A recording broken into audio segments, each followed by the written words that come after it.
Tapos sabay sakto, no, pagpapakalat nila ng mga video na ang yabong-yabong ng pamumuhay ng China, ang ganda-ganda ng mga pamumuhay sa China. Oh, siguro iniisip nila, kapag ipinalabas ko itong Pilipinas, probinsya ng China, tapos nakita nila maganda ang buhay, ang mga Pilipino, rerekta doon. Oo sila, papayag sila. Kaso, no, nanatili po, namutawi po sa bawat isang Pilipino yung pagiging makabayan. Hindi pumayag. Kaya hindi matuloy-tuloy ho, mga bossy. Pero ito, ang extension ho, mga boss chief amo sir, ng mga Duterte, sila Marcoleta, at yung mga Chinador ho. Naariyan rin ang Republic Act 12064 o ang Philippine Maritime Zones Act na nagtakda ng maritime zones sa mga teritoryong sakop ng Pilipinas at pinatibay pa raw ng 2016 Arbitral Award sa Pilipinas laban sa China. Sinilala na at lahat, tapos sasabihin mo, ipapamigay mo? I mean, anong klaseng kahibangan yan? Gago. Kagaguhan ho yun, mga bossy. Yung mga pinagkakakana ni Marcoleta, ewan ko kung ano na lang dapat pwedeng gawin ng Pilipino dito sa mga Marcoleta na ito. Nung mga nakaraan, ang pinaglalaban, mga diskaya. Galit na galit kapag ka nababanggit about doon sa magsosoli ng pera. Diba, Sir Chris Angel? Ngayon naman, ito. Full blast na. Para sa China, mga bossing. Batikos pa ni retired Supreme Court Justice Antonio Carpio kay Marcoleta. You're following the Chinese position. Dapat mag-register ka as a foreign agent. Okay. Kasi you are echoing the position of China. At hindi lang ho si Marcoleta ang ganyan ho, mga kababayan. Pansinin nyo yung vice-presidente natin. Nung nagsabi ang China sa Pilipinas na bakit meron kayong mga missile dyan sa Pilipinas na nakapalibot o paligid dyan sa West Philippine Sea, etc. Bakit meron kayo niyan? Kino-question ng China ang depensa ng Pilipinas. After 1 month ho, vice-presidente naman natin ang nagtanong, bakit meron tayong mga ganyan? Pinagtatawanan ng vice-presidente yung desisyon ng Pangulong Bongbong Marcos. Simple lang ho. Para hindi nila tayo bulihin, maging depensa natin sa China na laging nambubuli sa Pilipinas, mga kababayan.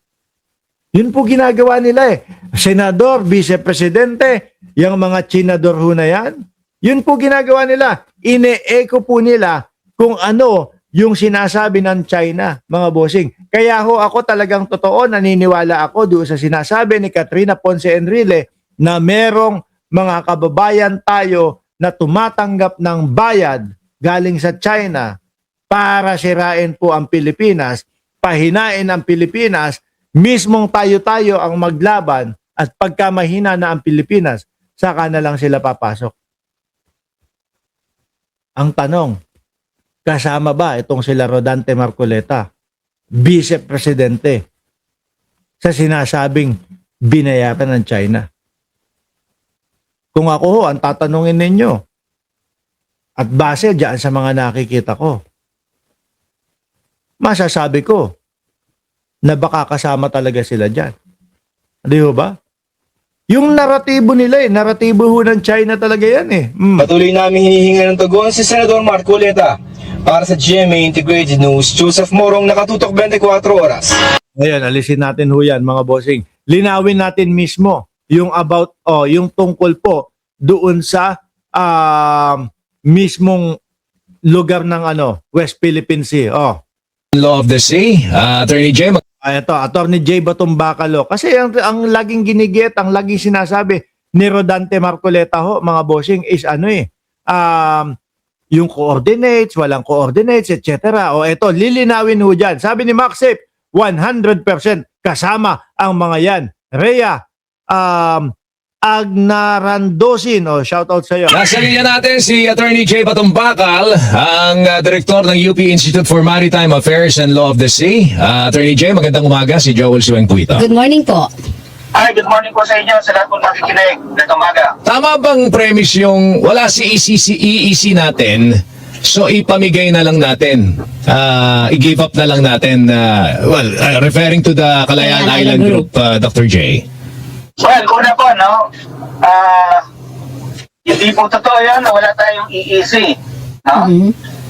Mula pa 1978, nag-issue na si dating President Marcos ng presidential decree na ini-establish na Yun nga yung sinasabi. Ini-establish na sa atin itong lugar na ito, mga kababayan. May pumasok na breaking news, mga bossing ha.